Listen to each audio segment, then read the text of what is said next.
सामने फ्रूट की दुकान पे जाते हैं। जिया तू इधर क्या कर रहा है? इधर आना अपने दुकान में। अस्सलाम वालेकुम।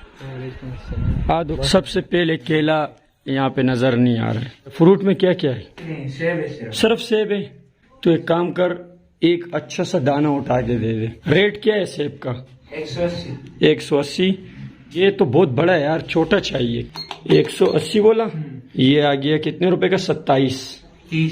30 रुपए। चलो ये 3 रुपए में मोहब्बत में दे रहा हूँ, तेरे को पैसे निकाल के देता हूँ। यूट्यूब से लाखों रुपए कमा रहा है, गरीब तो नहीं है। ये 10 20 30। एक मिनट मिलते हैं सीधे हाथ से। आपका बहुत बहुत शुक्रिया। लव यू गुड डॉग जैसा ही। भाई कौन सा रखो? एक मिनट इधर दिखा। वाह यार, फाइनली सेब मैं टेबल पर ला चुका हूँ। इसको काटने से पहले इसको धोना भी है। मजे की बात ये देखो, ये तुम्हारा इमदाद जिया यूसुफजई। मुझे काटने के लिए कुछ भी नहीं मिला अभी,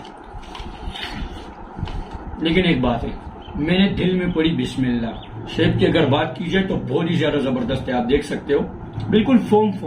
तो ये आप जब नाश्ते से पहले इसको खाएंगे ना, सेहत में वाह मजा आएगा। सेब खत्म हो चुका है। उम्मीद करता हूँ आपको ये व्लॉग बिल्कुल भी पसंद नहीं आएगा, लेकिन भाई समझ के सब्सक्राइब कर दो। ओके भाई, अल्लाह हाफिज।